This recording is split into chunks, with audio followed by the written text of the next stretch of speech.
Leitura de Atos dos Apóstolos, capítulo 27. A viagem de Paulo para Roma. Quando ficou decidido que navegaríamos para a Itália, Paulo e alguns outros presos foram entregues a um centurião chamado Júlio, que pertencia ao regimento imperial.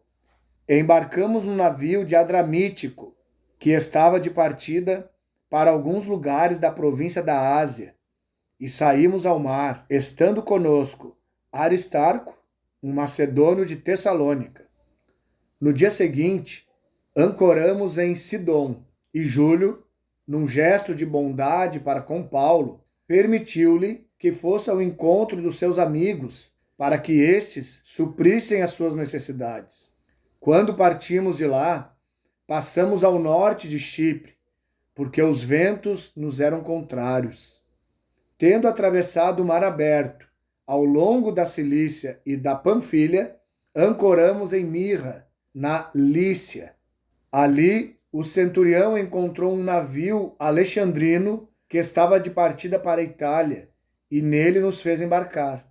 Navegamos vagarosamente por muitos dias, e tivemos dificuldade para chegar a Cnido, não sendo possível prosseguir em nossa rota, devido aos ventos contrários, navegamos ao sul de Creta, defronte a Salmona.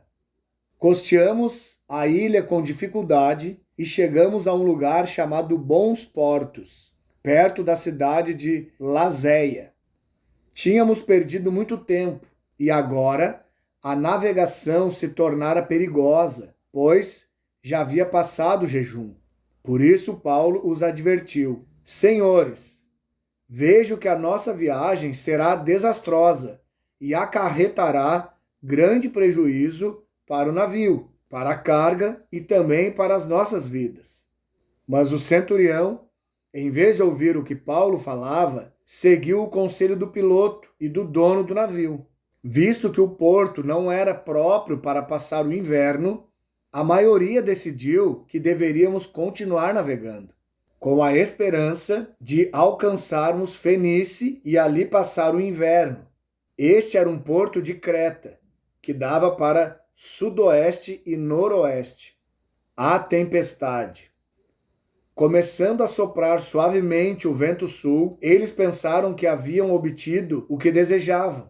Por isso, levantaram âncoras e foram navegando ao longo da costa de Creta. Pouco tempo depois, desencadeou-se da ilha um vento muito forte, chamado Nordeste. O navio foi arrastado pela tempestade, sem poder resistir ao vento. Assim, cessamos as manobras e ficamos à deriva. Passando ao sul de uma pequena ilha chamada Clauda, foi com dificuldade que conseguimos recolher o barco salva-vidas. Levantando-o, lançaram mão de todos os meios para reforçar o navio com cordas, e temendo que ele encalhasse nos bancos de areia de Sirte, baixaram as velas e deixaram o navio à deriva. No dia seguinte, sendo violentamente castigados pela tempestade, começaram a lançar fora a carga. No terceiro dia, lançaram fora, com as próprias mãos, a armação do navio, não aparecendo nem sol, nem estrelas por muitos dias, e continuando a abater-se sobre nós grande tempestade, finalmente perdemos toda a esperança de salvamento. Visto que os homens tinham passado muito tempo sem comer, Paulo levantou-se diante deles e disse: Os senhores deveriam ter aceitado o meu conselho de não partir de Creta, pois assim teriam evitado este dano e prejuízo. Mas agora recomendo-lhes que tenham coragem, pois nenhum de vocês perderá a vida. Apenas o navio será destruído. Pois ontem à noite apareceu-me um anjo do Deus a quem pertenço e a quem adoro, dizendo-me: Paulo, não tenha medo. É preciso que você compareça perante César. Deus, por sua graça, deu-lhe as vidas de todos os que estão navegando com você.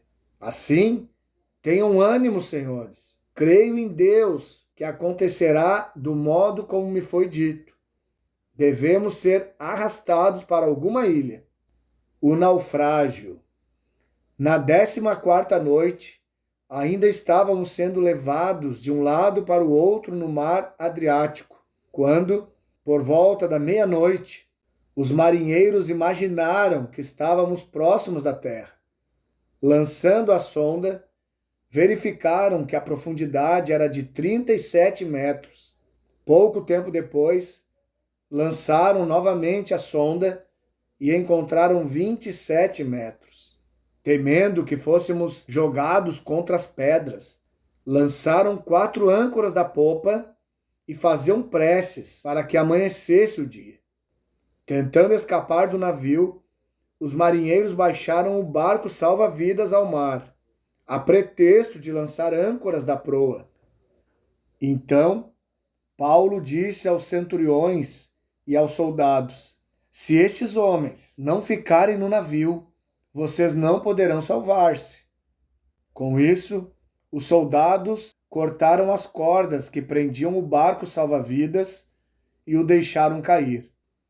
Pouco antes do amanhecer, Paulo insistia que todos se alimentassem, dizendo: hoje faz 14 dias que vocês têm estado em vigília constante, sem nada comer. Agora, eu os aconselho a comerem algo, pois só assim poderão sobreviver. Nenhum de vocês perderá um fio de cabelo sequer. Tendo dito isso, tomou o pão e deu graças a Deus diante de todos. Então, o partiu e começou a comer. Todos se reanimaram e também comeram algo. Estavam a bordo 276 pessoas. Depois de terem comido até ficarem satisfeitos, aliviaram o peso do navio, atirando todo o trigo ao mar. Quando amanheceu, não reconheceram a terra, mas viram uma enseada com uma praia, para onde decidiram conduzir o navio, se fosse possível. Cortando as âncoras, deixaram-nas no mar, desatando ao mesmo tempo as cordas que prendiam os lemes. Então, alçando a vela da proa ao vento, dirigiram-se para a praia. Mas o navio encalhou num banco de areia, onde tocou o fundo. A proa encravou-se e ficou imóvel, e a popa foi quebrada pela violência das ondas. Os soldados resolveram matar os presos para impedir que algum deles fugisse, jogando-se ao mar. Mas o centurião queria poupar a vida de Paulo e os impediu de executar o plano. Então, ordenou aos que sabiam nadar que se lançassem primeiro ao mar em direção à terra. Os outros teriam que salvar-se em tábuas ou em pedaços de navio. Dessa forma, todos chegaram a salvo em terra.